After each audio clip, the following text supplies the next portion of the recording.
For Carlo Gambino to become the man he would one day be, the man whose name would echo across boroughs, courtrooms, and backroom deals, he first had to learn the rhythm of the world he now called home. New York in the mid-1920s wasn't just a city. It was a battleground masked in ambition, struggle, and transformation.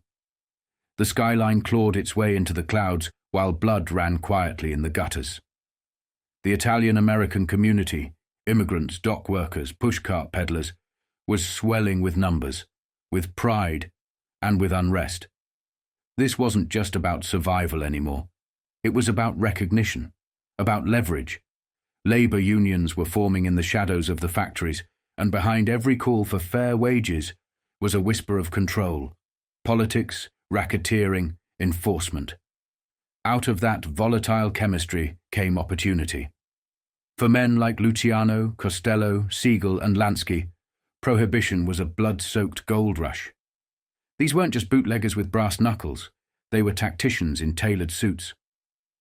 Luciano's circle understood that violence, when measured and strategic, could buy more than silence. It could buy futures, territories, judges. And if used right, it could rewrite the rules. Gambino watched all of this from a careful distance, not like a student sitting at the feet of masters, closer to an engineer watching a machine work, dissecting how every part moved. Luciano, always playing a longer game, was busy turning friends into kings. Costello greased the wheels of government. Lansky turned dirty money into real estate. Siegel cracked skulls. And Charlie? He went over the hill first. He took the arrows, and he came back with the blueprint. Meanwhile, Gambino, quiet, perceptive, began planting his roots where the others weren't looking. He didn't reach for Manhattan. That was Luciano's theater. Gambino took Brooklyn, Harlem. He built transportation rackets out of nothing, slotting his men in the right places, forming quiet understandings with the right hands.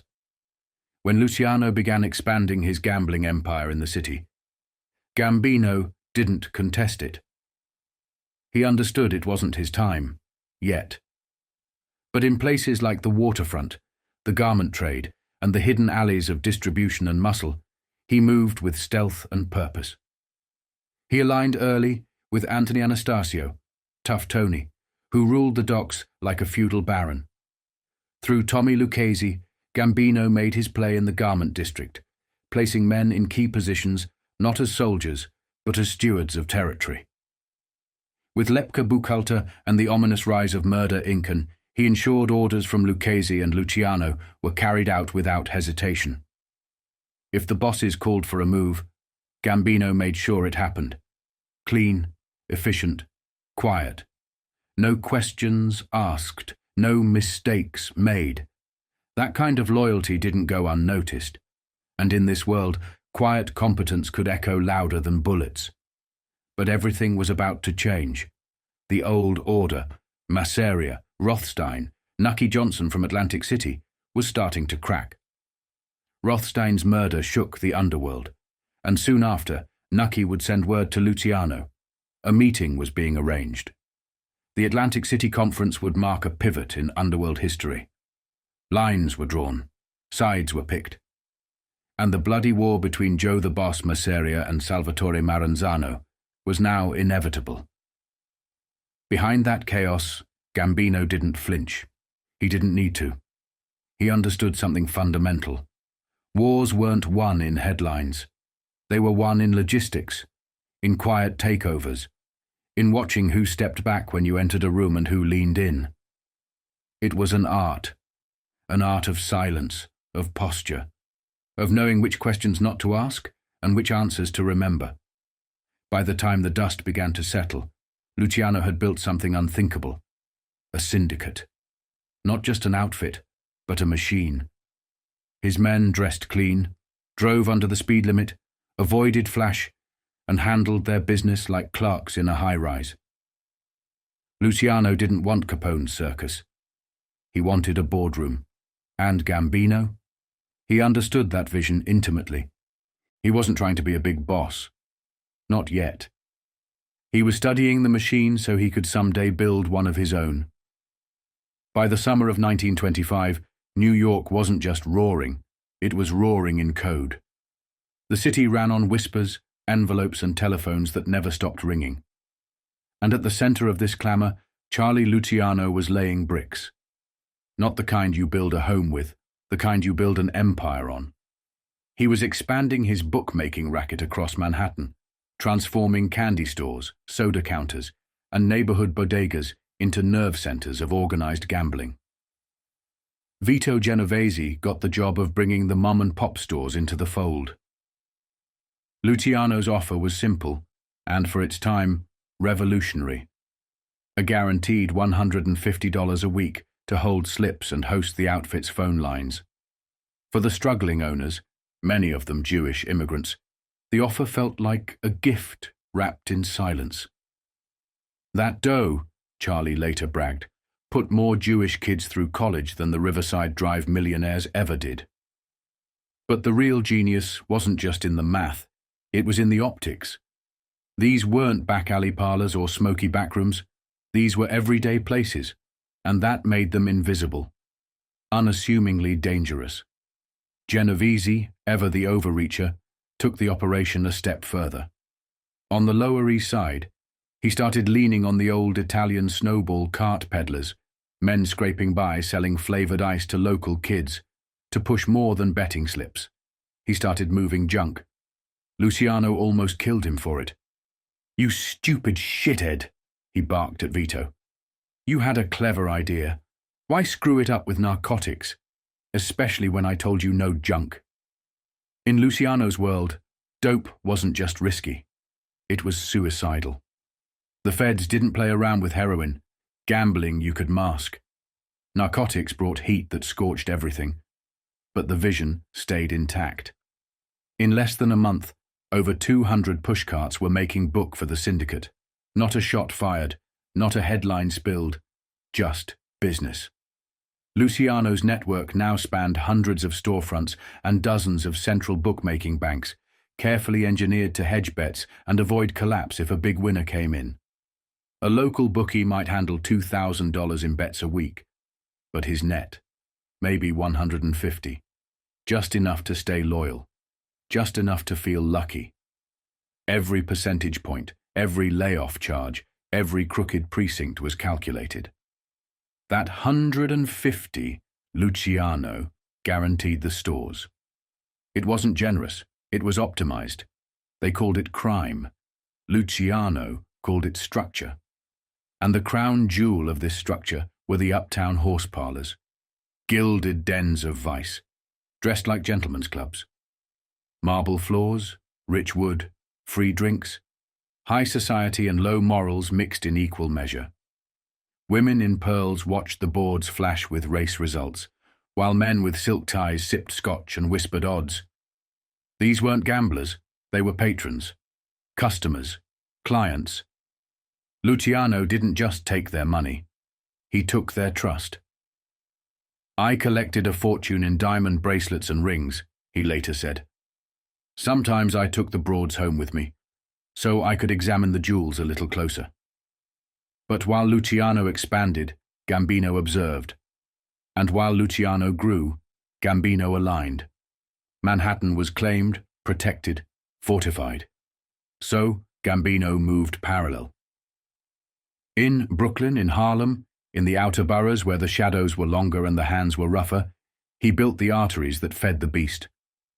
Transportation rackets, small betting shops, garment unions, the infrastructure of criminal logistics, and all of it with the backing of Luciano's rising circle and under the watchful eye of Tommy Lucchese. Gambino didn't need to fight for space in Manhattan. He just needed to be patient. Eventually, much of what Luciano and the others built would pass through Gambino's hands. Garment unions, trucking depots, even waterfront strongholds once controlled by men like Lepke Buchalter. He didn't ask. He didn't take. He waited until the machine needed him. Then he became indispensable. Back in Manhattan, Luciano's operation was exploding.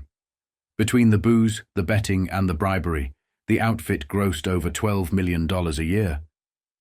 Their expenses were biblical: over $1 million in payroll, $5 million in protection, $10,000 a week to the NYPD brass alone. But after it all, there was still $4 million left to be carved among the top men: Luciano, Lansky, Costello, Siegel, and Adonis. That money wasn't taxed. It wasn't traced. It didn't come with W-2s or deduction codes. It was stored in attics, closets, and safety deposit boxes under dead names. On paper, they were chauffeurs, salesmen, professional gamblers. In reality, they were moguls of the underground economy. And at the edges of this empire, like a shadow cast from the flame, stood Gambino, still quiet, still watching. But no longer just a student. Now, a shareholder. In the beginning, gambling wasn't the backbone of the syndicate. Not yet. For Luciano, Costello, and Siegel, it started as a passion. Games of chance, the thrill of the roll, the pulse of the bet. For Lansky, it was different. He saw it not as a pastime, but as an opportunity. He knew how to count. He knew what percentages meant. And he understood, deeply, that there was a fortune to be made, not just from the rich, but from the poor. Their early ventures stuck to the usual terrain: casinos, horse parlors, bookie joints, slot machines. Operations built to entertain the upper crust or the fast-living middle class. Nobody was thinking about the people scraping nickels together to make rent. Nobody was asking what they might bet on if given the chance. That question came on a sultry night in Covington, Kentucky, just across the Ohio line, where the Beverly Club was celebrating its grand opening. It was a glittering affair: silver trays, white-gloved waiters, champagne that didn't stop flowing. High society poured in from across the country to throw their money on the tables. Lansky and Luciano stood in the corner watching it all. It was the kind of crowd that lost track of how many chips they dropped between rounds of applause. "Charlie," Lansky said, leaning in, "you look around a place like this, with the best booze, honest wheels, and suckers lining up to get clipped. It makes you think." Luciano smirked. "What, we should give 'em their money back?" "No," Meyer said, serious. "I mean the little guy, the poor bastard who can't even bet $2 on a horse. Ain't he entitled to a piece of this dream, even if it's just for pennies?" Luciano's grin faded. Pennies. But he knew Lansky too well. If Meyer were talking, that meant he'd already figured it out. What came next was the birth of something bigger than any dice table or horse parlor. Lansky laid out the idea, modelled on the Irish sweepstakes and Italian lotteries. But this wouldn't run a few times a year. It would run every single day. A 3-digit number, 0 to 999, based on totals from the stock market or betting pools, anything that couldn't be rigged by the house. Odds set at 600 to 1, just believable enough to sucker someone into playing, just rigged enough to make the operators rich beyond belief. They took the idea back to Cleveland and worked through the night, sleeves rolled up, paper strewn across the table, an open bottle of old Overholt rye sweating in the heat. It was Meyer's kind of operation: clean math, scalable, and invisible. When he laid it out, Luciano would later say, it just clicked. "I knew it would catch on like a goddamn grass fire." And it did. The first test run came in Harlem, Frank Costello's domain, among the poorest neighborhoods in the city, where dreams were in short supply, but numbers were holy. Men, women, even children, began placing bets every day. The policy racket exploded. Dutch Schultz scoffed at first, called it pennies for idiots. A year later, he was fighting tooth and nail to get a piece. From Harlem, it spread across the country, pennies becoming thousands, thousands becoming millions. The money came so fast and in such volume that they had to hold meetings just to figure out what to do with it all. They couldn't bank it. They couldn't claim it. It was hot money, and it burned holes in every envelope. That's when Luciano began looking at bankers with a new kind of envy. They took deposits and paid interest and still made a profit. Us? We were drowning in uncut dough we couldn't even use. But there was a hidden dividend to the policy racket. It bought loyalty. Capos, soldiers, and associates were given slices of the take, controlling policy banks in their neighborhoods, overseeing collection crews and drop points. Gambino's people, quiet, loyal, and efficient, started showing up around the Harlem numbers banks, not as intruders, but as enforcers of order. The gambling racket was expanding, and the tentacles began to reach Brooklyn, the Bronx, even New Jersey. And behind every new crew moving in, every new bank being protected, Gambino made sure his interests were aligned. He understood better than most that even pennies could build an empire. The next play wasn't born out of ambition. It was born out of need. I remembered all them poor suckers who couldn't get a loan from a bank because they didn't have no security, Luciano would later say. That's when I decided to organize the loan business. Usury had been around since the first man figured out how to make 2 coins into 3. But in Prohibition-era New York, it wasn't just a racket, it was a lifeline with a razor at the end of it. In the ghettos, loan sharks weren't just criminals. They were institutions. And no one played the part better than Salvatore Maranzano. The man had studied Rome and Shakespeare and quoted The Merchant of Venice like it was scripture, always defending Shylock's logic, even if Shylock was a Jew. Maranzano didn't care for race. He cared for percentages. He lent to the desperate immigrants trying to bring relatives over from the old country, charging rates that would make Wall Street blush. And when they couldn't pay, they bled, slowly, in payments, or quickly, in alleys. But Maranzano didn't have a monopoly on suffering. Others followed suit. And eventually, so did Luciano. If I had it to do over again, he admitted, that's the one thing I never would have done, bleeding them poor guys trying to bring their families over. But I regret didn't stop business. Luciano's attention shifted back to the garment district. Lepka Buchalter was there, already working angles, but struggling to follow the structure Luciano envisioned. That's when Luciano brought in a quiet, 3-fingered operator from the old neighborhood, a man he trusted but never named too loudly. Tommy Lucchese. Tommy and I was close, he said, but we didn't show it. We met in private. Most guys didn't even know we were tight. That secrecy worked to their advantage. The Lepka-Lucchese combination transformed the garment center from a volatile, seasonal industry into a privately controlled economy. Designers changed styles 4 times a year. Every change meant new machines, new materials, new capital, and the banks weren't lending. So, the mob did. At interest rates that would make a priest faint. They weren't just money lenders. They were enforcers of stability. Unions got help organizing. In return, the mob got control of the locals. Manufacturers who signed on were promised peace.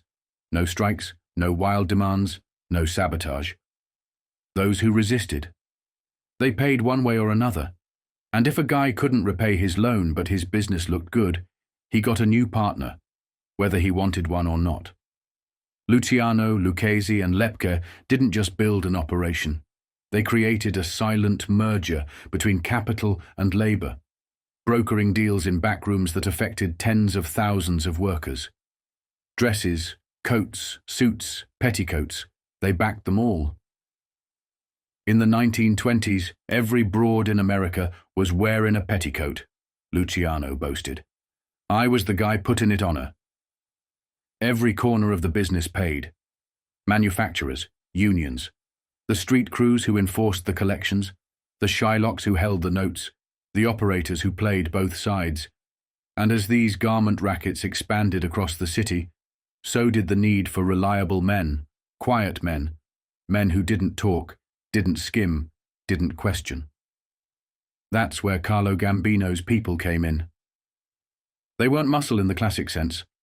They were enforcers of order, placed with precision across Brooklyn and the outer boroughs to make sure collections were made, loans weren't defaulted, and deals stayed sweet.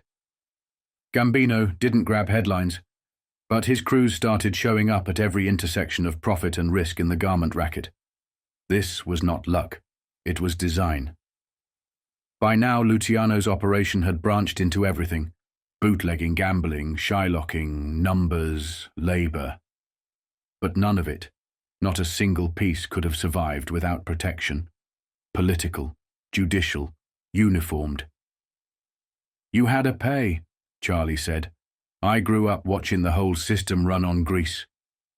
10,000 a week to the brass. More to precinct captains, lieutenants, beat cops. Every hand got filled. Every pocket stayed lined. The price was high, but the returns were higher. And so long as the money flowed, so did the protection." Luciano wasn't just a gangster anymore. He was a financier, a union boss, a market manipulator. "If I helped keep them manufacturers afloat," he said, "then I was just as much a broker as my friend Hutton. Only difference was, when a guy didn't pay me back, I didn't sell his stock. I sold him." The American public? A bunch of crumbs asking to be taken. By the middle of the 1920s, the game had changed. The payoffs weren't just holiday turkeys and smiling beat cops anymore. This was a different scale, entirely bigger pockets, bigger risks, bigger men to buy. And Luciano saw the cracks in the old way before anyone else did. It wasn't enough to own a few precincts. That was small-time thinking. Sure, you could pay off every patrolman and every lieutenant in a 10-block radius, but it meant nothing if some pencil neck at headquarters decided to make an example out of you. All it took was one headline, one photo of you surrounded by cops in the daily news, and the illusion was shattered. "I didn't like getting smeared all the time," Luciano said. "And it was always the same goddamn picture, me with my hands up, looking like I got caught with my pants down." So he brought the crew together: Costello, Lansky, Adonis, Anastasia, Moretti, even Dutch Schultz, sick as a dog, but still dragging himself to the meeting. And Charlie laid it out. "We don't want one precinct. We want them all." Costello balked. "You're talking about the real top brass. That's impossible." Luciano didn't flinch. "Frank, you're the best fixer in the fucking country. These so-called big shots. They're already drinking our booze every night. They're in our joints, slapping backs, taking envelopes. It's just a matter of how much and how often." That was the turning point. They started running numbers, doing the math like it was a business acquisition. 7 figures? So what? It would pay back in months, not years. And finally, with a comb in his hand and his back to the room, Joe Adonis gave the nod. "The Star says yes," he smirked. Schultz, stuffed with Vicks and fury, grabbed him in a hammerlock and coughed right in his face. "Now you got my germs, you fucking Star." The payoffs began quietly calculated, disguised, routine. 10,000 a week from Luciano's headquarters, hand-delivered to police headquarters. Not to some precinct, to the commissioner's office. Later it doubled to 20,000 a week under commissioners like Joseph Warren and Grover Whalen. The bagman was Joe Cooney, nicknamed Joe the Coon, a slur he despised, but a man fiercely loyal and, crucially, Irish. He could walk into City Hall dressed like a janitor, a brown paper bag in hand, blending into the scenery like a water stain on the marble. "How the hell am I supposed to carry 10 big ones in small bills through a building full of cops?" he asked. "Put it in a lunch bag," Luciano growled. "Change a light bulb on the way in if you have to." And so Joe did. Every week, a sandwich in one hand, a fortune in the other. The protection worked. The raids stopped. The beat cops looked the other way. If a politician needed a favor to show he was tough, they'd call ahead and arrange a soft raid, a warning, a gesture, nothing serious. Sometimes the cops even called Luciano, to let him know they'd ticketed one of his cars. Charlie would laugh, pay the fine, and chalk it up as a civic duty. I gotta show I'm a law-abiding citizen somehow. And then, right at the end of 1925, a ghost from the past appeared, Johnny Torrio, the fox himself. 15 years older than Luciano, his time in Chicago was done. He'd tried to broker peace after Big Jim Colosimo's murder, but bullets kept flying.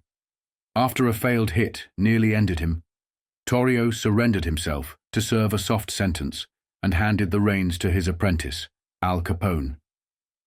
Everyone thinks Bugs Moran tried to have him killed, Luciano later recalled. But I knew it was Al. Same way Johnny did Colosimo. Al did him. Fresh out of prison and heading back to Italy for what he thought would be a long, peaceful vacation, Torrio stopped in New York and called for a meeting. They sat down, Luciano, Costello, Lansky, and heard what Torrio had to say. Booze is gonna go legal, he warned. Volstead's not gonna last. Nobody believed him, except Lansky. He agreed, Luciano said, and he laid it out clean. If we want to go legit, we gotta move in with legit people. Start buying up political muscle the same way we bought the cops. Torrio was right. The game was shifting. Repeal was a distant dot on the horizon, but they could feel the wind changing.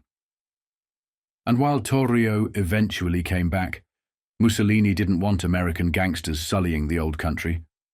Luciano took his advice seriously. He stopped thinking like a bootlegger and started thinking like a campaign manager. He didn't go back just Tammany Hall. That was too obvious. We went with the Republicans too, he said. It was a three-party system. Them two, and us. And why not? They had money. They had muscle. They could fix roads, swing contracts, break strikes, or break jaws. They financed campaigns and created careers. Sometimes the politicians came to them. We wanted good guys, Luciano admitted. Guys we could re-elect, so the second campaign didn't cost as much. And it worked. Better than he ever imagined. At night, after counting money and signing off on murders, Charlie would lay in bed with the Daily News and the Mirror, scanning the headlines. Assemblyman, alderman, congressman. All of them speak, vote, and smile like saints. But he knew the truth. I made those guys. That was my muscle that put 'em there. He claimed to have personally helped elect over 80 officials in a few short years, each one tied to him by more than just favors. They were assets, commodities, property. I picked 'em, I elected 'em. They belonged to me, lock, stock, and barrel. And in the margins of that power, keeping a low profile, was Carlo Gambino. Still not the one calling meetings, but never missing one. He understood what Torrio had said, what Luciano had executed, and what Lansky had foreseen. The only way to survive was to become the system. And Gambino? He wasn't just learning it. He was memorizing it. In 1907, in the heart of New York's swelling Italian immigrant enclaves, a girl was born who would go on to wield a power few ever recognized. Her name was Catherine Castellano, daughter of Joseph Castellano and Concetta Casata. On paper, she would be little more than a Sicilian housewife. But behind closed doors, she became one of the most formidable gatekeepers in the history of organized crime. By the time Catherine entered Carlo Gambino's life, she had already learned how to read a man before he opened his mouth. She didn't need a badge or a blade. She had intuition. When a soldier stormed through the door, angry at Carlo, chest puffed up with vengeance and pride, Catherine disarmed him before he even saw her husband. Not with threats, not with fear, but with warmth, with noise, with kindness. She was the Sicilian mother they all wished they had, the one who asked about their daughters instead of their soldiers, who talked about school, who remembered names, who could recall who was sick, who needed money, and who had a problem that Carlo could quietly fix. If a man wanted to see Carlo Gambino, he had to pass through her first, and by the time he did, the rage had drained out of him like blood from a fresh wound. She didn't just calm the men who walked through that door, she healed them. Catherine knew the network. She knew the code. She understood exactly how dangerous her husband was. Gambino's genius wasn't just in strategy, it was in silence. He did things no one was supposed to see, but she saw it all, and she knew how to protect it. In 1915, Catherine's younger brother was born. His name was Paul Castellano, and in time he would become a boss in his own right. But the foundation for his rise and Gambino's dominion was being quietly cemented through something far more ancient than violence. On October 11th, 1926, the Times-Union printed a notice. Not a mugshot, not an indictment, a wedding license. Gambino, 24, residing at 664 East 182 Street. Bride, Catherine Castellano. It was the first time the name Carlo Gambino appeared in the public record. It wasn't just a marriage, it was a coronation in disguise. People recoil when they find out Catherine and Carlo were cousins. But in Sicily, this was no scandal. It was tradition, older than the mafia itself. Royalty married their own. Pharaohs kept power in the bloodline. Gambino was doing the same. By marrying into the Castellano clan, he didn't just tie himself to a family, he became its future. He sealed his rise not with blood spilled in the streets, but with blood shared through lineage. The Gambino-Castellano alliance wasn't just domestic. It was dynastic. It was a declaration that he was no longer just a relative. He was the heir. At that time, Gambino had already built quiet ties with Joe Adonis. He was in the service of Masseria. He had begun forming strong friendships with men like Tommy Lucchese, men who, like him, had roots in Palermo. Frank Scalici, Vincent Mangano, and dozens more shared that same native tongue, that same code etched into their bones. The land had changed, but the rules hadn't. What set Gambino apart was that he learned faster and held his tongue longer. Stories trickled back to him. Tales from Joe Adonis, from Frank Scalici, parables passed down from mentors in smoke-filled rooms. Gambino absorbed them all. He was a sponge, wrapped in silence. Where others talked, he listened. Where others reacted, he calculated. Charlie Luciano, always at the front of the charge, was the one who'd go over the hill not knowing how many men were on the other side. He'd come back full of bullet holes and wisdom, giving detailed maps for how to attack, where to strike, who to hit. Gambino watched that approach with reverence, but he also refined it. He didn't need to get hit to learn the lesson. And then came 1928. The underworld wasn't just thinking about bootlegging anymore. They were thinking about ballots, about headlines, about controlling not just the streets, but the very system that ran them. By then, Gambino and the rest of the Italian-American underworld had amassed enough wealth to make things move. They could fix elections, tear down billboards, silence reporters, stop a story with one phone call or make it headline news with another. They could blackmail a radio host into silence or turn a union leader into a puppet. Their money was long. Their muscle was deeper than anyone knew. They were bringing in more money than Henry Ford, one man would later say, and they were committing more murders than he could ever have dreamed of. The 1928 election became a test run, an exercise in control. And behind the curtains, men like Gambino stood watch. They didn't pull the levers directly. They didn't need to. Their hands were already on the backs of the men who did. This was not chaos. This was calculated. A transformation from old-world gangsterism to new-world governance. And Carlo Gambino? He wasn't building a crew anymore. He was building a kingdom. Carlo Gambino wasn't alone. He wasn't even in charge. Not yet. The real conversations were happening in smoke-filled rooms with names bigger than his. And at the head of those meetings was Charlie Luciano. But Luciano wasn't acting alone either. He was listening to his elders, men like Johnny Torrio, the Fox, a man who had already survived bullets, betrayal, and the bloodbath of Chicago's bootleg war. Torrio saw the future coming long before the rest of them did. He understood what the Prohibition-era gangsters hadn't quite figured out yet. They weren't criminals anymore. They were something more dangerous. They were businessmen with an army. Torrio told Luciano what needed to happen. "Get organized," he said. "You're young, you're smart. You got charm, put it to use." They needed a list, not a hit list, a blueprint. They needed to identify the men who controlled the streets, not just by gunfire but through logistics, trucks, docks, union halls, speakeasies, highways, distribution hubs.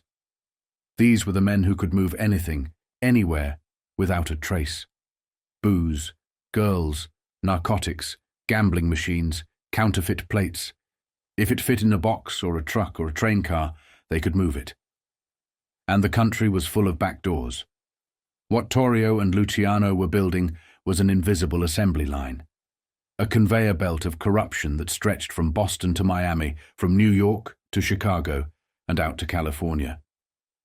But it started in the East, and it started with 7 names. They called it the Big Seven. Meyer Lansky and Benjamin Bugsy Siegel were placed in charge of New York, New Jersey, and everything surrounding it. They were accountants, architects, and killers. They built banking fronts, shipping routes, enforcement crews, and stayed one step ahead of the feds every time. Then there was Joe Adonis. He held Brooklyn. And alongside him, as part of that silent but deadly crew, was Carlo Gambino. Adonis relied on Gambino, not as a loud enforcer, but as someone who knew how to organize chaos. When shipments needed to disappear or routes had to be opened, Gambino's people handled it. His operations stayed lean, quiet, invisible. And that made him indispensable. Next came Longy Zwillman and Willie Moretti, 2 names that would come to define organized crime in northern New Jersey. They worked Nassau County, western Long Island, and started digging their roots into Newark, Jersey City, Fort Lee. From there, the seed was planted for what would eventually be called the Philadelphia Mafia, first ruled by Angelo Bruno, later torn apart by men like Joey Merlino. One of the most important names to come out of that New Jersey operation was Nig Rosen, a smooth operator deeply tied to Lansky and Adonis. Rosen ran Philadelphia like it was a confidential business, quiet and efficient, and for decades he stayed close to Lansky, whispering into the right ears, always in the mix. With Rosen came others, Irving Bitts, a steady moneyman, and Waxy Gordon, who made his own fortune before crossing the wrong men. Gordon was brilliant, at first, but both Luciano and Lansky despised him. He had the wrong kind of ego. He thought he couldn't be touched. Eventually he'd find out otherwise. Then came King Solomon from Boston, the man in New England. He ran clubs, gambling halls, and supply lines all through Massachusetts. He kept New York connected to Canada and made it look easy. And finally, there was Nucky Johnson, Atlantic City's smiling tyrant. If the East Coast had a throne, Nucky sat on it. He controlled the boardwalk, the booze, and the votes. And when he shook your hand, it came with a favor or a debt. Together, they would be called the Eastern Mafia. And while it looked like Luciano was in charge, he wasn't building this for himself. Not entirely. This was an institution, a government of ghosts. And Gambino, he was still in the background, still learning. But this was the world he would one day inherit. Not through a shootout, but through patience, trust, and blood. Gambino understood what Torrio and Luciano were doing. He watched the lists form, saw the routes being mapped out, and took notes on every man involved. He didn't speak up, didn't ask for territory. He just made himself useful. He made himself permanent. One day, that conveyor belt would be his, but for now, he let the machine build itself. By 1928, the cracks in the so-called noble experiment were beginning to show. Prohibition had become a national joke. The very law meant to instill moral order had turned nearly every working-class neighborhood into a speakeasy. A generation of Americans had become lawbreakers by habit, and even some of Prohibition's original supporters were beginning to admit this thing had failed. The country needed a voice to say it out loud. And that voice, to the surprise of many, came from New York's own Governor Al Smith. Brash, big-hearted, and unmistakably blue-collar, Smith made no secret of his disdain for the Volstead Act. He didn't tiptoe around the issue. He marched right through it. In 1924, Smith had tried and failed to secure the Democratic nomination for president. But 4 years later, the tide had turned. In 1928, he looked unstoppable. And that year, Charlie Luciano found himself standing in a millionaire's private library in Westchester County, shaking hands with the man who might just become the next president of the United States. Luciano hadn't expected the meeting. Frank Costello had picked him up that afternoon, saying nothing about the destination. The house belonged to John Raskob, a power player who helped build the Empire State Building and was one of Smith's most influential backers. Charlie stepped into the room and nearly tripped over his own feet when he saw Al Smith standing there. "I'd met a lot of big shots by then," he later said, "but that was the first time I realized how high Costello's reach really went." Smith, tall and gravel-voiced, spoke with the cadence of the street. "Hello, Charlie," he said, shaking Luciano's hand. "It's a pleasure to meet you." Luciano cracked a grin. "Governor, what the hell you doing? You trying to put me out of business?" Smith smirked. "No, I brought you here to do you a favor. And naturally, being a politician, I expect a favor in return." They sat down. Raskob poured drinks. Luciano, still riding the buzz of disbelief, ran his mouth more than he should have. "Governor," he said, "you're trying to repeal Prohibition. That's going to throw us all out on the street." Smith waved it off.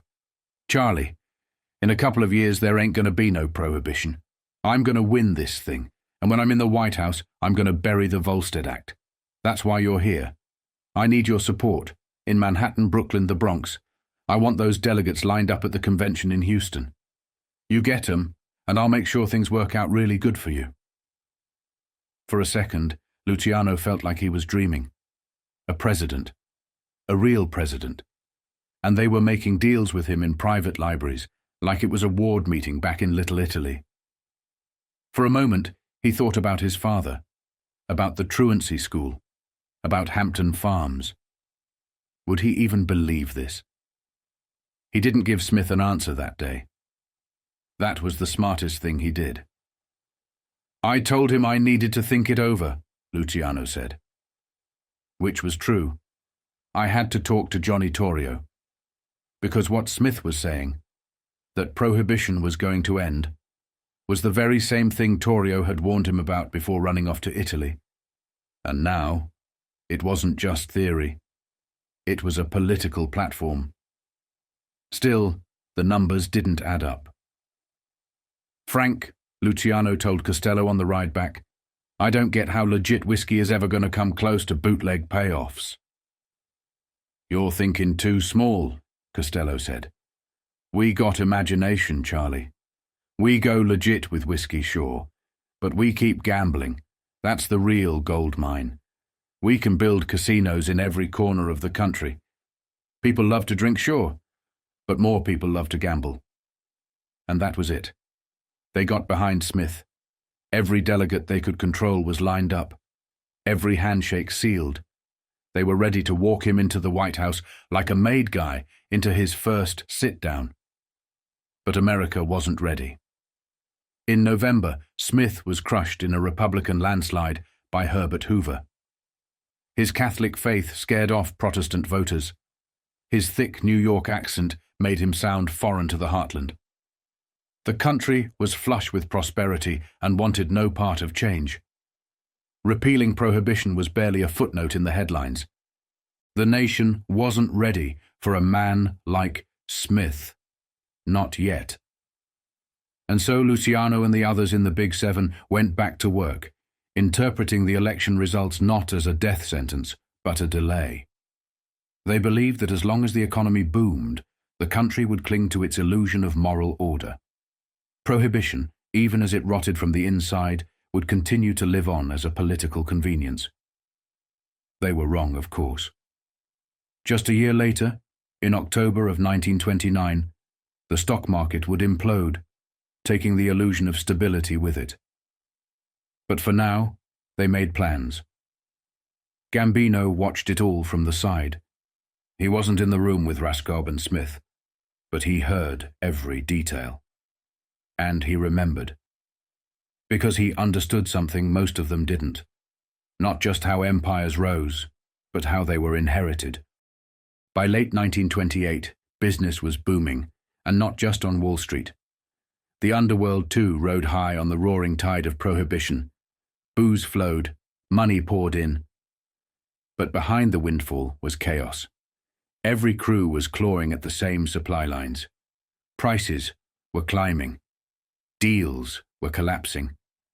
Greed was threatening to rip the whole thing apart. Luciano saw it coming. He turned to Costello and Lansky, then to Johnny Torrio, the old strategist. "We need a meeting," he said. "Not just us. Everyone. A national sit-down." It took months. Feelers were sent out quietly, city to city, boss to boss. Lansky handled the groundwork. By spring of 1929, the word came back. They're in. They needed neutral ground. A place where 100 gangsters with black limousines and dirty hands could meet without stirring the cops. The answer? Atlantic City. Nucky Johnson's playground. The date came easily. Lansky was getting married in May, to Anna Citron, the daughter of a New Jersey produce man. A quiet, religious girl. Her father gave Meyer a job at his fruit firm as a wedding present. It gave Lansky the one thing every racketeer dreams of, a front. So, Lansky and Anna headed to the Jersey shore for their honeymoon. What she didn't know was that she'd just walked into the largest underworld gathering in American history. They came from everywhere. Al Capone rolled in from Chicago, bringing Greasy Thumb Guzik, the fast-fingered money man who could count 10 grand with a wet thumb and never miss a bill. King Solomon drove down from Boston. Waxy Gordon, Boo Boo Hoff, and Nig Rosen came up from Philadelphia. From Cleveland, it was Mo Dalitz, Lou Rothkopf, and Charles Polizzi, an adopted son of the Mafia. The Purple Gang sent a Detroit delegation on behalf of Abe Bernstein. Even Tom Pendergast in Kansas City sent his surrogate, John Lazaya. From New York came the largest crew, led by Luciano, of course. With him, Costello, Torrio, Lansky, Adonis, Dutch Schultz, Liebke, Frank Erickson, and from Brooklyn, the future killers of Murder, Inc., Albert Anastasia, Vincent Mangano, and Frank Scalise, Carlo Gambino. He wasn't listed among the marquee names, but his fingerprints were there. Gambino's presence in Brooklyn was already strengthening thanks to his alliance with Adonis and his ties to the Castellano bloodline. He watched, he listened, he learned. Noticeably absent, Joe Masseria and Salvatore Maranzano. Luciano had made a decision. He didn't want his bosses there. This was his domain. And Masseria. He still considered liquor a personal fiefdom. Bringing him would mean stepping aside. Not happening. The first mistake of the convention? Hotel reservations. Nucky Johnson had booked suites at the Breakers, a posh joint for white Protestants only. He booked under fake Anglo names. But when the staff saw Capone, Rosen and the rest, the jig was up. Rooms were refused, loudly. Capone exploded. Johnson showed up in a blaze, red carnation in his lapel, swagger in every step. When Capone saw him, he shut down traffic. In the middle of the street, they went at it like two bulls. Johnson towered over Al, cursing like a sailor. Capone screamed right back, blaming Charlie for the mix-up. Finally, Johnson grabbed Capone under one arm, threw him into a car and shouted, "All you fuckers follow me." The convoy pulled into the Ritz, and just like that, the real summit began. For the first few days it was parties, girls, booze, food. Johnson even gifted fur capes to the girlfriends who came along. Lansky and Anna were treated like royalty, presidential suite, French champagne, room service around the clock. But business followed close behind. Each morning, the men would take roller chairs down the boardwalk, acting like tourists. But at the far end, past Chelsea, they'd take off their shoes, roll up their pant legs, and step into the cold Atlantic. Walking barefoot along the sand, they made history. The roller chair rides were for show. The real decisions were made on the shoreline. That week, the following agreements were struck. Liquor supply lines would be split by allocation. No more undercutting. No more bidding wars. Prices would drop. Competition was now replaced by coordination. Legitimacy would be explored. They began quietly buying breweries, distilleries, and import franchises in preparation for repeal. Gambling expansion was floated, but most delegates wanted to retain their local control. A national betting wire was conceived. It started when Capone ran into Moses Annenberg, the man who enforced newspaper distribution for Hearst in Chicago. With Ericsson's help, they began building a nationwide system to lay off bets and share risk. The Annenbergs would become media moguls because of it. And then came the hardest part. Capone. Chicago was bleeding. Dead men on sidewalks, machine gun echoes in the alleys. Capone had become a national lightning rod. The heat was spilling over. Something had to give. Luciano, Torrio and the others convinced him to take the fall, for the greater good. Capone agreed. A few weeks later, he let himself get picked up in Philadelphia for carrying a gun and was quietly sent to a prison farm. Sacrificial lamb. Problem solved. And with that, the Atlantic City Conference ended. For Luciano, it was a coronation in everything but name. He'd hosted the meeting, chaired the discussions, built the consensus. The others had seen him in action, measured, sharp, always one step ahead.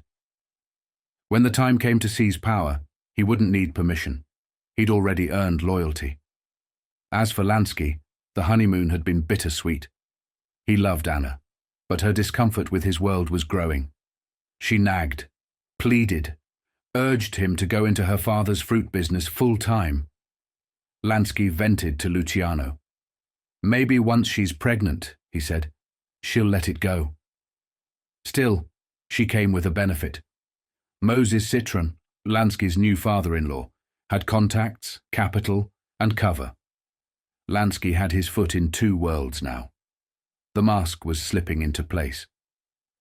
"Thing about Meyer," Charlie later said, "he always thought nobody could read him. But I could. I knew he wanted his own kingdom." And as they all packed up and left Atlantic City, the air felt different. The booze war was becoming a business. And in the background, silent, unreadable, calculating, Carlo Gambino was already planning how he'd one day inherit it all. By the fall of 1929, Luciano and his inner circle still believed they had time. Time to organize. Time to solidify their empire. Time to decide how and when to make their final move. But time, in the underworld, is a luxury no one can afford. The air was already turning cold when Tommy Lucchese reached out with urgency. He told Luciano to meet him at a Turkish bath on Upper Broadway. No phones, no shadows, just steam and silence. There, Lucchese broke the news. Maranzano was making his move. The war with Masseria was about to ignite. Luciano nodded. He didn't need convincing. He'd seen the signals coming, but he needed to get ahead of it. "I'll meet with him," he said. "Let's set it up." The arrangements were handled by a go-between, Tony Bender, a Maranzano man who had a talent for dancing across enemy lines and living to tell about it. A neutral meeting spot was agreed upon. Staten Island, a sleepy piece of real estate under the quiet control of Joe Profaci, another Maranzano lieutenant and a childhood friend of Luciano's. The location wasn't ideal, but it was familiar. And for men like them, familiar meant safe enough to try. The rules were clear. Both Maranzano and Luciano would arrive alone. No soldiers, no backup. Just two men in a darkened pier trying to carve out the future of organized crime. On October 17th, just after midnight, Vito Genovese tried to convince Luciano to bring muscle. "Let me hide in the back seat," he offered. "Blanket over me, just in case." Luciano refused. He drove himself to the Staten Island ferry, alone. And on the other side, at the pier, Maranzano was waiting. They shook hands. Maranzano called him Bambino. He draped his arm over Luciano's shoulder like an uncle returning from war. They walked together into the shadows of the warehouse, found a pair of crates, and sat down. For a moment, it was theatre. Polite words, soft tones, the illusion of diplomacy. Then came the offer. "Charlie, I want you to come in with me." Luciano gave a quiet nod. "I've been thinking about it." "Good, good. Now's the time for us to shake hands." Then the question came, one wrapped in venom, dressed like concern. "Why did you go with Giuseppe?" "He has no sense of values." Luciano shrugged. "I figured that out." "Now you think better of that decision?" "That's why I'm here." Maranzano's voice dropped an octave. The air chilled. "I have a condition." Luciano leaned in. "What is it?" Maranzano's words came cold and flat. "You are going to kill Masseria." Luciano blinked. "I've been thinking about that too." No, you, personally, are going to kill Giuseppe." That was the trap. A suicide mission wrapped as a job offer. In the old world rules of Sicily, the man who kills the boss doesn't become the boss. He becomes a target, a disposable pawn. You don't climb a ladder by killing the man at the top, you get crushed under it. Luciano understood instantly. "You're crazy," he muttered. Then everything went black. When he came to, he was hanging by his wrists and toes, barely scraping the ground. Flashlights blinded him. 6 or more men, faces covered, took turns breaking him apart. Bits, clubs, cigarette butts. And behind it all stood Maranzano, watching. Luciano saw him. Silent. Stoic. Cold. "I ain't gonna do it," he told him. Then came another round of beatings. At one point his wrists were tied so tightly he was hanging by his thumbs. Blood in his eyes. Bones splintered. Muscles torn. But he never gave in. Maranzano finally stepped forward, his voice oily and condescending. "Charlie, this is so stupid. He's going to die anyway. Why are you so stubborn?" Luciano didn't answer. He just stared. Maranzano continued, "Just kill him yourself. That you must do. But if you don't, you're dead." That's when something snapped inside him. A surge of rage or instinct flooded his veins. He kicked out, landing a blow directly in Maranzano's groin. The old Don doubled over, shrieking in pain. "Kill him! Kill him!" he screamed. One of the goons pulled a knife, slashed Luciano across the cheek, deep enough to reach bone.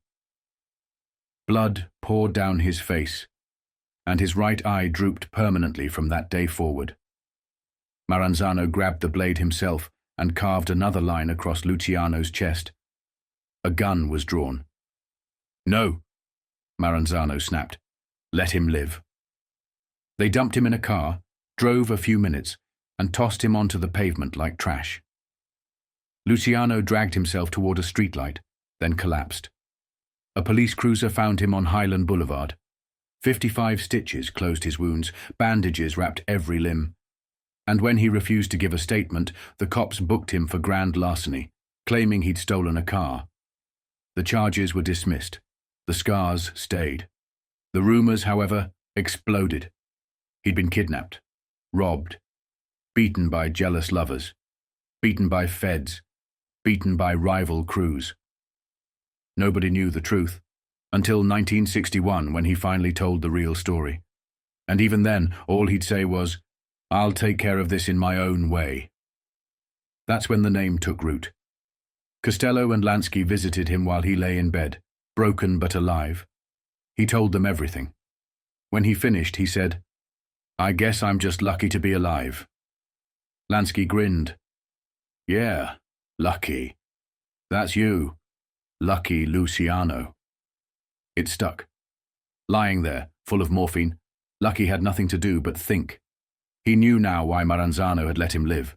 Masseria was too protected. Only someone inside could get to him. And Maranzano had calculated, correctly, that Charlie was the key. But what the old man didn't understand was that you don't give a man like Luciano a second chance.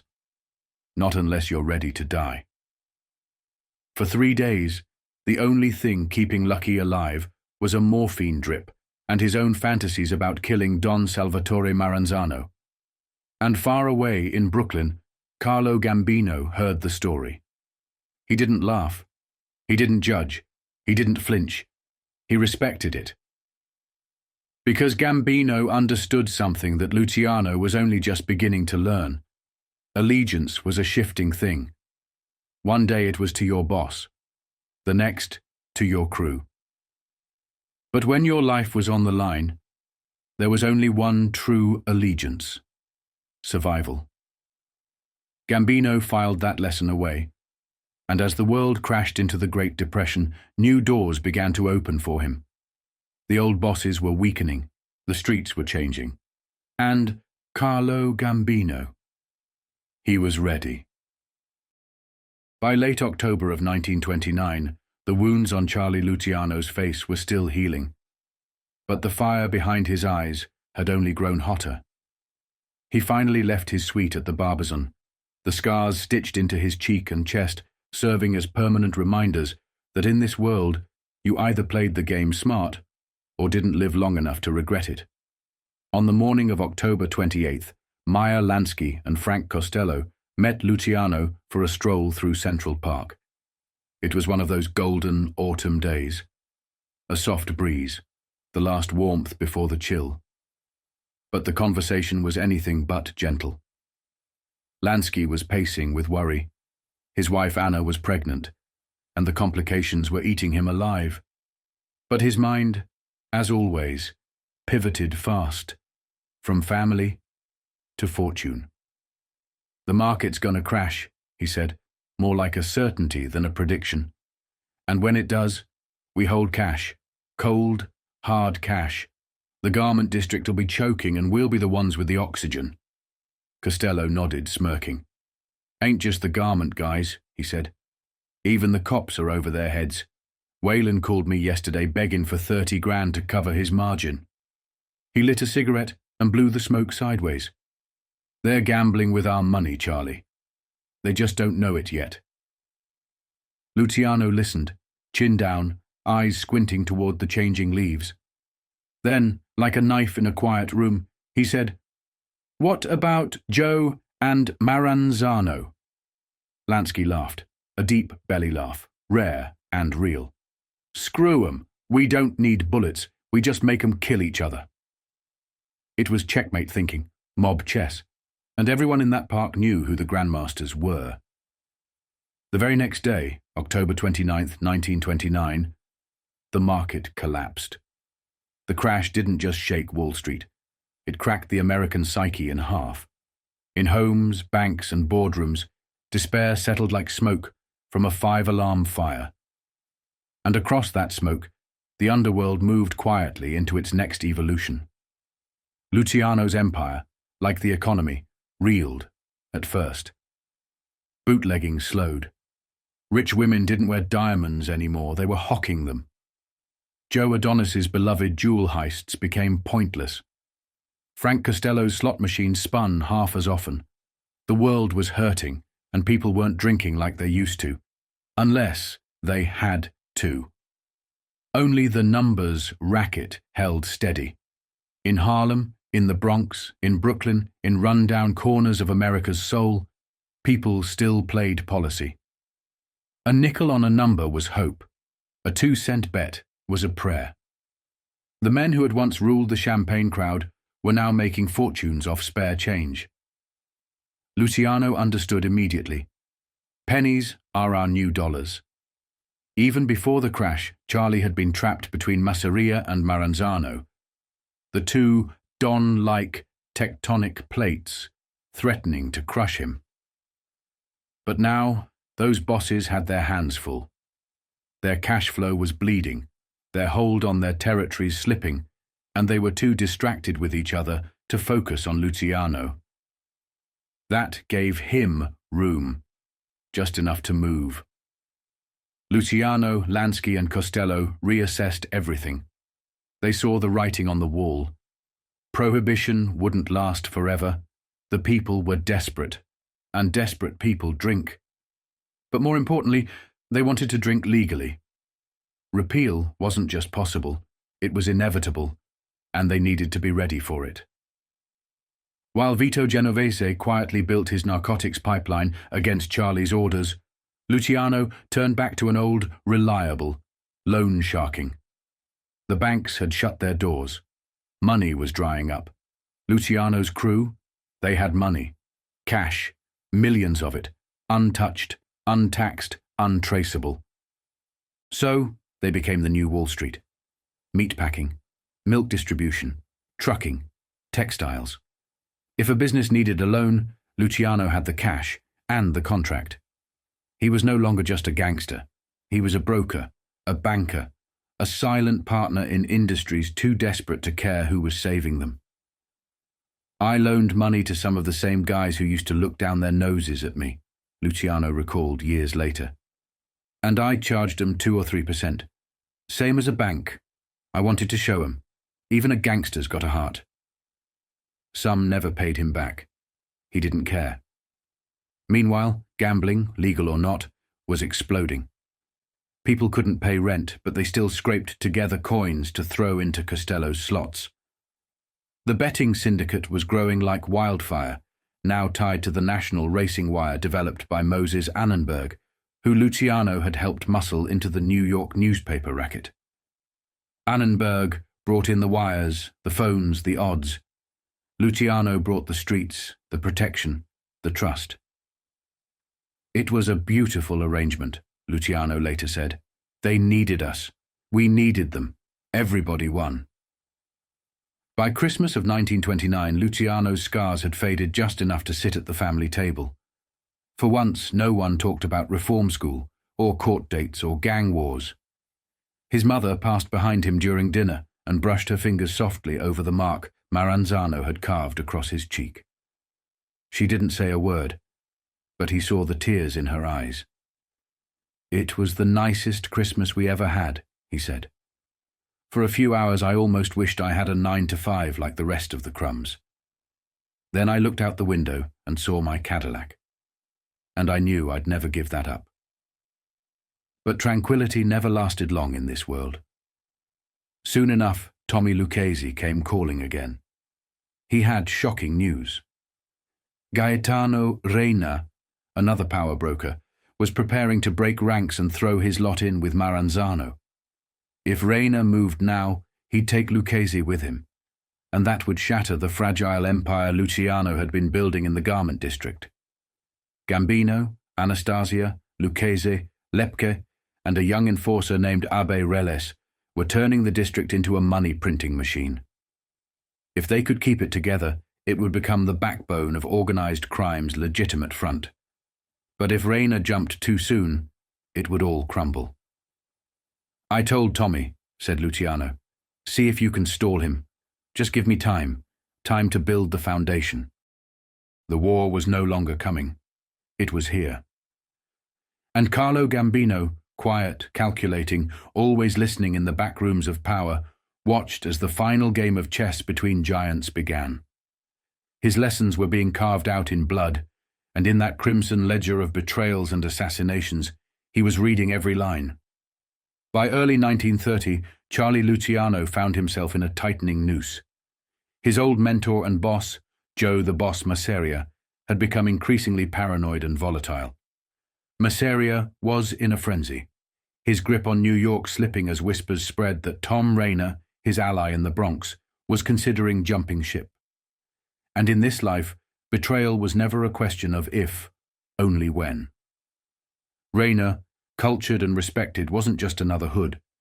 He controlled the Bronx, and most crucially, he controlled the ice racket, a vital piece of the city's economy before the age of widespread refrigeration. A boss like Reina didn't get clipped over rumors. But this wasn't an ordinary time, and Masseria wasn't thinking straight. The moment Masseria found out about Reina's secret meeting with Salvatore Maranzano, he went ballistic. The meeting had been arranged through Tommy Three-Finger Brown Lucchese, who had become Reina's trusted underboss. Tommy told Charlie everything, how Reina was intrigued by Maranzano's offer, a cut of the Lower East Side rackets in exchange for loyalty. That was enough to make Masseria foam at the mouth. But the story didn't end there. It was Lucchese's loyalty to Luciano that saved his life. Charlie managed to convince Masseria that Tommy was only going along to spy, to keep him informed. Had Joe not bought the story, Tommy Lucchese would have ended up another body in the East River. Instead, Masseria started calling Luciano every few hours, rattling off a new name to be whacked. "He was driving me crazy," Charlie would later say. It was the mind of a king spiraling into madness, and everyone near the throne knew it. So Luciano gathered his war council, Joe Adonis, Frank Costello, Vito Genovese, Bugsy Siegel, and Lucchese. They met on a fishing boat off Oyster Bay, the cold slicing into their skin, the smell of salt and engine oil thick in the air. Lansky was notably absent, staying home by the side of his wife Anna, who was nearing delivery. That delivery would change Lansky forever. His son Bernard, born crippled, would send Anna into a breakdown, and Maya into a spiral of grief that momentarily pulled him from the game. Still, the meeting went ahead, and Tommy Lucchese arrived with news that would shift the entire war. He revealed that Masseria wasn't just gunning for Reina. He had plans to eliminate Joe Profaci and Joe Bonanno too, both Castellammarese loyalists. His idea was simple: wipe out Maranzano's support structure before it could fully form. That changed everything. Luciano saw the trap instantly. If Masseria took out Profaci and Bonanno, and Reina stayed loyal, Maranzano would blame Luciano. It would look like Luciano was the hatchet man, killing Maranzano's lieutenants while keeping Reina out of his camp. And then both sides would come for him. He laid it out to the others. "Joe wants me to be the fall guy," he said. "He wants to make it look like I'm clean in-house, when really I'm being set up to get whacked by whoever's left standing." Siegel, never one to wax philosophically, cut to the point. "You Italian bastards always chew it over until there's nothing left to swallow. Screw the talk. Reina gets clipped, and Tommy makes sure Maranzano knows it came from Masseria. That way, we clear our name, and we protect Profaci and Bonanno. Simple." It wasn't simple. It was war disguised as order. Luciano agreed. He gave the job to Vito Genovese, his most trusted hitter, with one strict instruction: Reina dies face to face, like a man. No backstabbing. Do it according to the rules. "I hated to do it," Charlie later said. "Reina was an honorable man, one of the few left. But if I wanted to stay alive and move up, he had to go." And so, Tom Reina, the Ice King of the Bronx, a man who dealt in quiet power and soft loyalty, was marked. His empire, and every one of its rackets, would soon fall into the hands of men like Lucchese, and eventually Carlo Gambino, the man waiting patiently in the wings, learning every step, and preparing to inherit a kingdom forged in betrayal. It was a chilly night in the Bronx, February 27th, 1930, and by morning the newspapers were howling. "Cut rate ice war claims third victim," they screamed from newsstands, black ink bleeding across the snow-crusted sidewalks.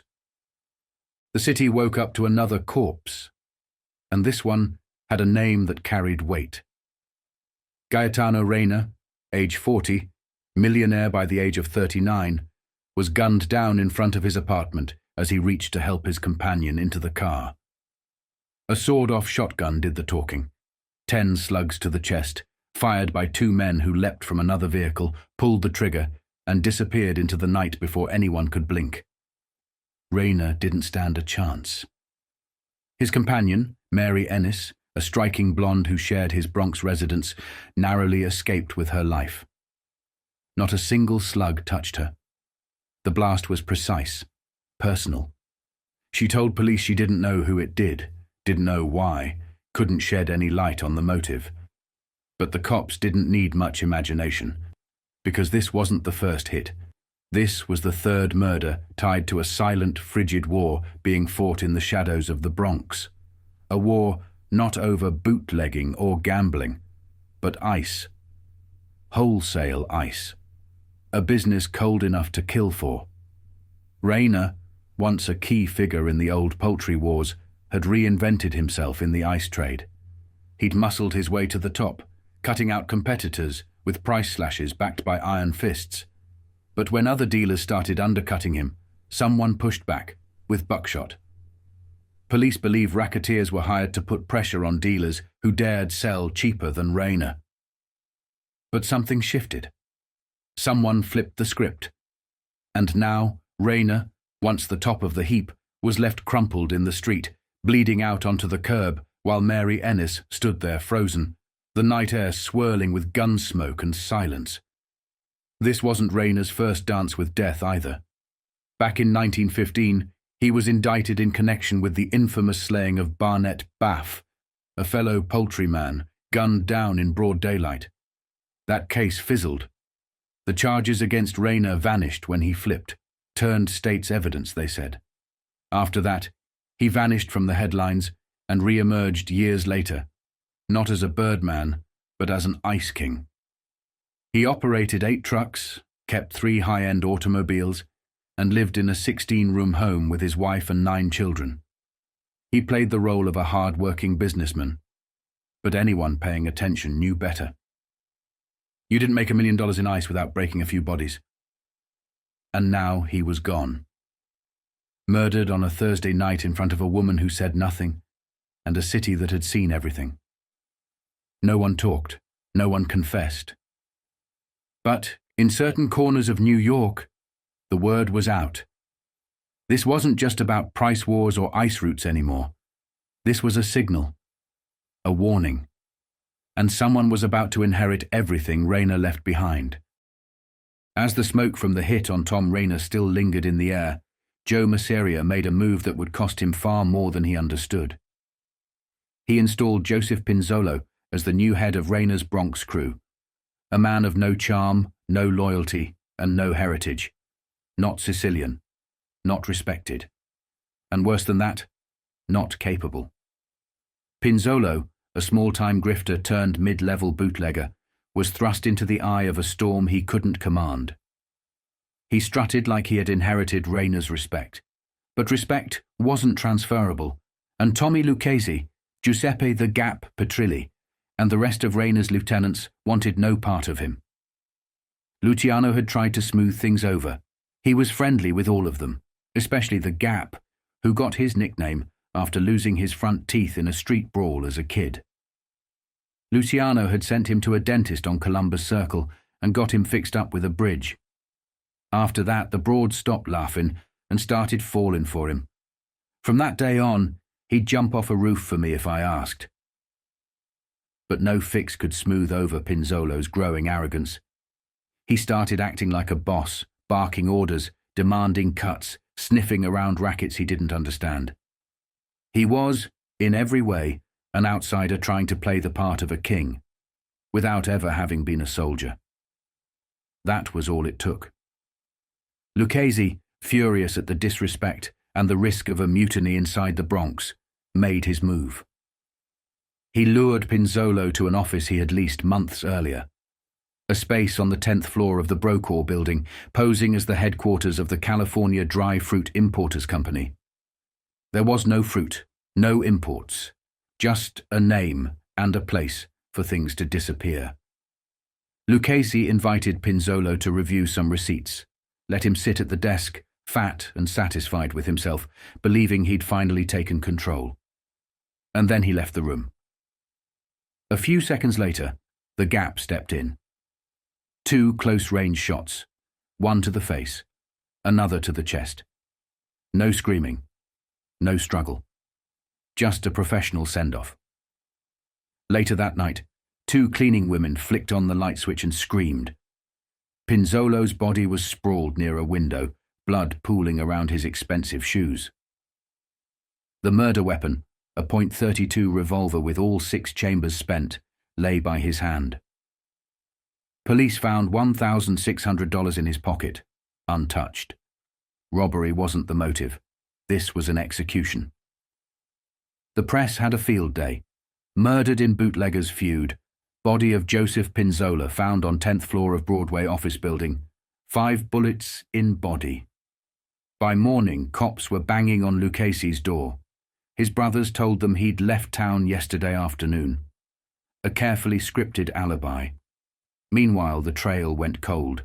Luciano later said, "Nobody mourned, not even Masseria. He told me the hit on Pinzolo was a good thing.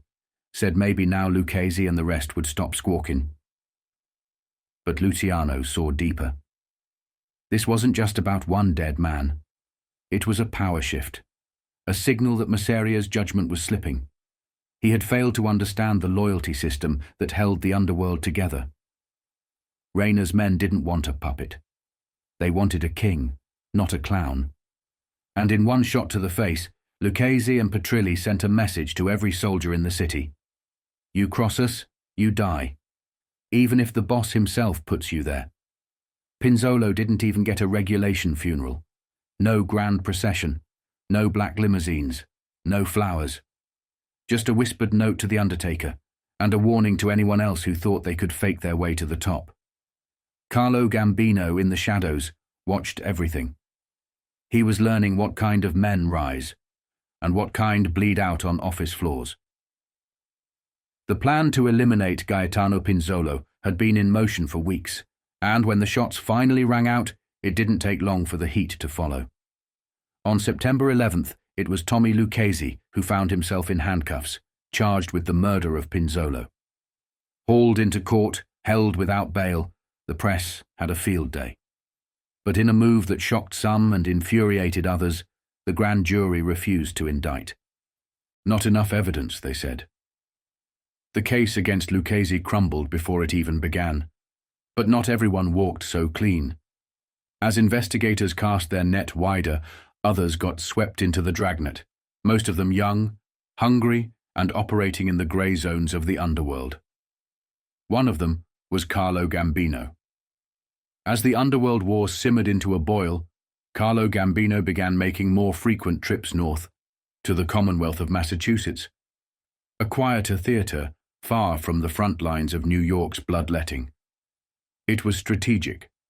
He wasn't running. He was observing, calculating. Gambino understood something the others didn't. When the streets of New York became flooded with bodies, the smartest man wasn't the one holding the gun. He was the one who stayed off the battlefield and out of the morgue. So he vanished into the foggy alleyways of Lawrence and Brockton, a ghost in the shadows of Massachusetts towns where the racket was still thriving, but the heat was lower. He knew the chessboard was shifting. Masseria, Maranzano, Reina, even Lucchese, they were all headed toward the meat grinder. Better to wait it out, to let the kings bleed and the pawns scatter. Then, when the smoke cleared, he would return to the city not as a survivor, but as a successor. But disappearing didn't mean he was invisible. Massachusetts was not without its complications. There were arrests. There were courtroom appearances. There were accusations of forgery, larceny, and scams involving counterfeit bills and bonds backed by ghosts. Every time Gambino tried to slip quietly into the margins, someone pulled him back into the spotlight. He wasn't just dodging bullets. He was dodging headlines, mugshots, and judges who didn't yet understand that the man before them would one day become the most powerful crime boss in America.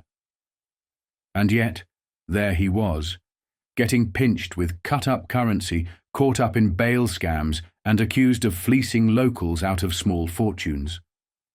On the night of November 14th, 4 men were arrested in Lawrence, Massachusetts, charged with conspiracy to commit forgery and vagrancy. The arresting officers, Inspector Charles Woodcock and Patrolman Patrick Gilrain and Joseph Casey, had spotted the men loitering in a suspicious vehicle. Inside the car, there were marked bills and more than enough signs to warrant suspicion.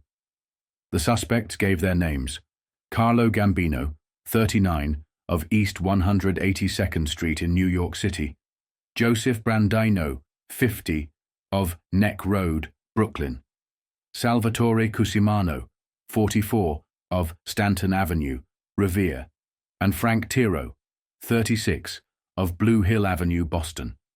According to police, their racket was ingenious, cutting serial numbers from high-denomination bills and pasting them onto smaller ones, making the fakes appear real under casual scrutiny. It was classic street-level ingenuity, a precursor to the sophisticated scams that would later define Gambino's rise. By November 19th, the case was falling apart. In district court, Frank Tiro was held on fugitive charges from Connecticut and Maine, but Gambino and Brandino were quietly dismissed of the conspiracy charges. Another near miss. But Gambino's legal troubles weren't over yet. On December 8th, he made the mistake of returning to Massachusetts, this time to Brockton, to check in on 2 friends, Peter Vitello and Salvatore Ross, notorious con artists with a reputation that stretched coast to coast. But fate had a long memory. Luigi Persicello, a local man, spotted Gambino in the courthouse and told police that the New Yorker had scammed him out of $1,000 2 years prior. Gambino was arrested on the spot, charged with larceny, and held on $3,000 bail. And just when it seemed like things couldn't get worse, they did. By January 21st, a new figure emerged in the saga: Michael Maffeo, 54, of Lebanon Street, Roxbury. He was charged in a case so rare the court barely knew how to process it: a straw bail scheme. According to prosecutors, Maffeo had signed off on a $7,000 bond for both Frank Tiro and Carlo Gambino, swearing under oath that he owned $46,000 worth of property in Roxbury. But when investigators went digging, they found Maffeo didn't own a dime of it. It was perjury, cold and simple, and the court held him on a staggering $15,000 bail, with the district attorney warning that they weren't done with him yet. By January 28th, Maffeo stood alone before the grand jury, the first man ever formally indicted on a straw bail charge in Brockton's history. The perjury charges stuck. The courtroom was buzzing with rumors that Gambino and Tiro were the real targets, and Maffeo had simply been a pawn in a larger game. Behind the scenes, Gambino, just 39 years old, was learning how to navigate legal warfare like he did street warfare, with quiet cunning. He slipped through the fingers of the law repeatedly, but each scrape taught him something new about who could be trusted, who could be bought, and how far loyalty could stretch when the cuffs came out. The future boss of bosses was still a soldier then, but the lessons he learned in courtrooms and police stations would one day define an empire built not just on violence, but on invisibility. As 1930 bled into 1931, the Castellammarese War raged like a wildfire across America, but its heartbeat in New York City. Before the shooting was over, more than 60 corpses would be left strewn across sidewalks, alleyways, and storefronts, silent casualties in a war between Salvatore Maranzano and Joe the Boss Masseria. For Joe Valachi, his baptism by fire came just before dawn, around 5 o'clock in the morning. A spotter phoned in word that 2 Masseria soldiers, Joseph Rao and Big Dick Amato, were seen at the Pompeii restaurant in Harlem, accompanied by 2 women. Valachi's pulse quickened.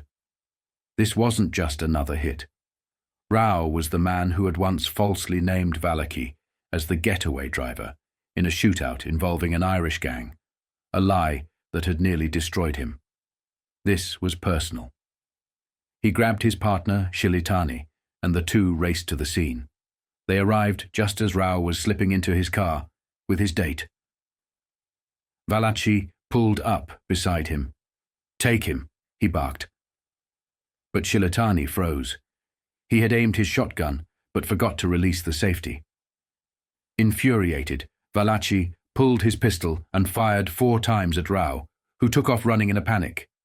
1 shot hit him, in the rear, but it wasn't enough to bring him down. As a crowd spilled out of the restaurant, Valachi had no choice but to hit the gas and flee into the night, swearing under his breath at his frozen partner. Things didn't improve on his next assignment, even with a more seasoned killer beside him. Now stationed at Maranzano's Yonkers headquarters, Valachi was given new marching orders. Go after the top men in Masseria's crew. Cut the head off the snake. The message was clear. Stop wasting time with the little guys. One day, while riding through Harlem with Steve Ronelli, they spotted a Lincoln cruising the other way. Steve told Valachi to turn around. Fast. "Who is that?" Valachi asked. "He's a big boss with the other side," Steve replied. Valachi spun the car and pulled up alongside the Lincoln. Steve fired 1 shot. The man flinched with the impact, but didn't drop. Valachi tried to explain. "I don't think we got him." But Steve was already losing it, screaming, "Step on the gas! Step on the gas!" Valachi hit the pedal, but their rear bumper snagged the Lincolns, dragging the 2 cars locked together for half a block before breaking free. He dumped Steve somewhere along Southern Boulevard and returned to Maranzano in Yonkers. The boss was already waiting, and he was furious. "What did you go after that guy for?" Maranzano growled. Valachi shrugged. "Steve said he was a big boss." "That guy's a nobody," Maranzano spat, cursing in Italian. As if on cue, the phone rang. Maranzano answered, listened quietly, then looked at Valachi. "You were right. The bullet just clipped his ear." He walked away. The man they shot was named Paul Gambino, and while Paul was a nobody, his brother wasn't. Carlo Gambino was a rising star in the Masseria camp, and when word reached him that his brother had nearly been taken out, he didn't hesitate. He knew he might be next. So he made his move. Carlo switched sides, bringing his entire crew with him to Maranzano's camp. In the end, the botched hit may have been a blessing. They missed the wrong Gambino and gained the right one. The murder of Pietro, the Clutching Hand.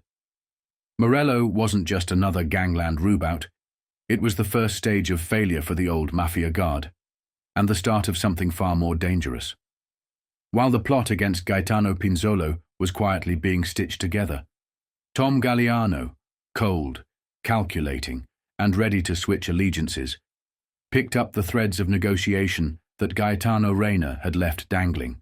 That summer, Galliano, flanked by the ever-slick Joe Adonis, sat down with Joe Profaci inside Peter Luger's, the legendary Brooklyn steakhouse where beef was king and the underworld broke bread over blood deals. When they stepped out into the sunlight, there was Salvatore Maranzano waiting for them in the back seat of Joe Adonis's car alongside Joe Bonanno. Joe Bananas himself. That's where it happened. That's where the secret pact was made. The Reina family would switch sides, defecting to Maranzano's camp in what would become a war for the soul of the underworld. And while the backdoor alliances were being inked in silence, Charles Lucky Luciano was moving pieces into place. He pulled Albert Anastasio aside and spelled out the plan. Albert didn't flinch. Instead, he threw his arms around Charlie, kissed him hard on both cheeks, and grinned. "Charlie," he said, his voice thick with menace, "I've been waiting for this day for at least 8 years. You're going to be on top if I got to kill everybody for you. But first, you got to get rid of Pete Morello. Trust me on this. That guy can smell a bullet before it leaves the barrel." Morello was Masseria's shadow, his watchdog, his wartime consigliere. He was a veteran killer and an unflinching bodyguard. Taking him off the board wasn't optional, it was necessary. Luciano gave the job to the right men, Anastasia and Frank Scalise. On August 15, 1930, they struck. They found Morello inside his loan sharking office in East Harlem, counting receipts, money stacked like bricks. Another man was there too, Joseph Pariano, a collector for Joe the Boss. When it was over, both men were dead. They didn't just take lives, they took more than $30,000 in cash off the desk. The streets buzzed with rumors. Masseria had no idea Luciano had orchestrated the hit. He believed it was Maranzano's move, carried out by a hit team flown in from Chicago. Hungry for payback, he called on his own allies in the Windy City. The killings had begun. 15 bullets tore through Morello and his associate. One of the victims, Joseph Pariano, had once run with Lupo the wolf. And another man, Gaspar Polaro, just a friend stopping by to wish Morello farewell before sailing off to Italy, was caught in the crossfire. He was left dying on the floor, an innocent in a war that didn't care. Only 30 minutes later, the telephone rang for Barney Prince. He was standing in a Harlem restaurant on Lenox Avenue, reaching for the receiver. He never made it through the call. 3 bullets struck him in the back. A drug peddler, a gambler, a convicted burglar, Prince had been on the spot. Police never traced the call. Prince's wife, Ida, stormed into the restaurant mid-investigation. When detectives told her what had happened, she fainted right on the floor. And so fell the clutching hand. Peter Morello, one of the last of the Terranova Morello dynasty. Brother to Vincent, Nick and Luca, all dead by enemy fire. Only Cairo Terranova remained, hiding away in a $50,000 Spanish-style palace in Pelham Manor. The once feared dynasty had been reduced to ashes.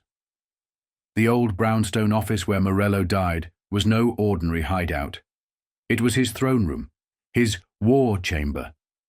The 4 little black books beside his body listed name after name, each with a price, markers, debts, contracts.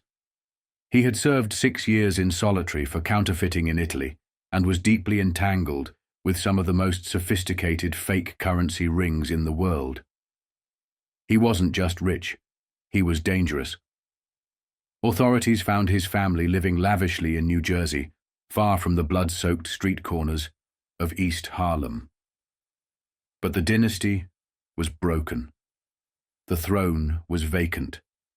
And a new era was beginning, one where Luciano, Anastasia, and their young, violent, money-hungry generation would write their own history in gunsmoke and green bills. By the spring of 1931, the Castellammarese War was consuming New York like a fever. Raw, violent, and unpredictable. The streets were a battleground. Soldiers on both sides were either hiding or gunning for each other on sight. The bloodshed had become so frequent, so brutal, that it was threatening the one thing both factions genuinely cared about: the money. The rackets were bleeding under the weight of war, and more importantly, the press was paying attention.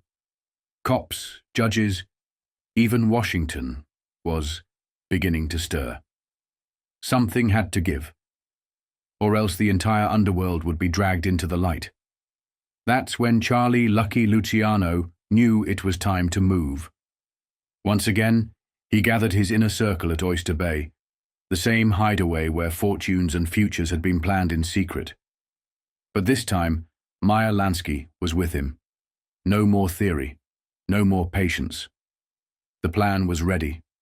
The moment had come. Word was sent to Salvatore Maranzano. Luciano was willing to act. For the good of everybody. More than a year earlier, Maranzano had demanded that Luciano take out Masseria. Now Luciano agreed, not because Maranzano had asked, but because the chessboard said so. Masseria had become a liability, a relic, a dead man walking. Through Tony Bender, the meeting was arranged. But Luciano wasn't letting Maranzano dictate the terms, not after what happened on the pier the last time they met. This time, Luciano picked the place, the Bronx Zoo. It was surreal. Surrounded by children and tourists, the most dangerous men in New York met face to face in front of the lion cage. Luciano brought his men, Tommy Lucchese, Joe Adonis, and Bugsy Siegel. He brought Siegel, a Jew, specifically to challenge Maranzano's archaic Sicilians-only rule. Maranzano arrived with Joe Profaci and Joe Bonanno. Luciano pointed to the lion and quipped, "You appreciate that the lion is supposed to be the king of the animals." Maranzano laughed. His belly jiggled like gelatin. He reached for Luciano affectionately, but Luciano cut him off. "There's something I've been wanting to tell you for a long time. My father's the only one who calls me Bambino." That stopped Maranzano cold. The warmth vanished from his face. He tried to diffuse it, claiming affection, comparing Luciano to a son. But Charlie wasn't buying it. "After what happened last year, I'll never look on you as my old man. So let's stop the horseshit and get down to business." And business it was. Maranzano agreed to everything: protection for Luciano's men, freedom for their rackets, and most importantly, an end to the Sicilians-only policy that was choking the future. When the deal was done, Maranzano tried one last gesture, placing his hands on Luciano's shoulders like a Roman pope giving a blessing. "Whether you like it or not, Salvatore Lucania, you are my Bambino." April 15th, 1931. The sun was shining. A perfect New York day. And the last day of Joe the Boss Masseria's life. That morning, Luciano met Masseria at one of his Manhattan headquarters on 2nd Avenue. He laid it on thick, promised a massacre of Maranzano's top men, a sweeping victory that would put Masseria back on the throne. Joe the Boss loved every word of it. He was laughing, dancing in his leather chair. Luciano said it reminded him of those old war reels, of Hitler prancing around after the fall of France. 2 fruitcakes in search of a brain. Around noon, Luciano suggested a celebration, a long lunch in Coney Island. Masseria's eyes lit up. He was a glutton for good food and empty flattery. They arrived at Nuova Villa Tamaro, a cozy Italian spot run by Gerardo Scarpato, a friend of the family. Luciano picked at his plate, sipped wine, barely touched the food. Masseria? He got gorged. Antipasto, spaghetti with red clam sauce, lobster fra diavolo, a quart of Chianti, and still had room for pastry and espresso. The man ate like a king heading for the gallows. By 3:30, the restaurant was empty. Scarpato, playing his part, left them alone, claiming he was going for a walk. Luciano suggested a card game, Club, a favorite of Masseria's, and after one hand, excused himself to use the lavatory. The trap was set. A black limousine had tailed them from Manhattan. Inside it were the executioners, Vito Genovese, Albert Anastasia, Joe Adonis, and Bugsy Siegel. At exactly the right moment, they burst through the door with guns drawn and opened fire. More than 20 shots rang through the quiet restaurant. 6 slugs smashed into Masseria, who collapsed onto the table, the ace of diamonds still dangling from his hand. Blood soaked the white linen. The old king was dead. The team vanished. Out the door. Into the car. Motor running. But Ciro Terranova, their getaway driver, panicked. His hands trembled so badly he couldn't shift the gear. Siegel pushed him aside and drove the car himself, cool and unshaken. The entire execution had taken less than 60 seconds. No witnesses, no noise, just silence. And Luciano. He emerged from the restroom, took one look at the body, and called the police. When the cops arrived, he played dumb, claimed he heard nothing. He was in the bathroom the whole time. The papers said I told them. As soon as I finished drying my hands, I walked out to see what happened. That's a lie, Luciano later said. I told him I was taking a leak. I always take a long leak. Joe the boss was laid to rest in a grand funeral. Limousines packed the cemetery. Flowers spilled out of car trunks. Old allies wept behind dark glasses. But in the end, he was just another casualty in a war he never understood was over before it began. When it was all done, Luciano pulled Genovese aside. How did it go? He asked. Genovese grinned. The old man would have been proud.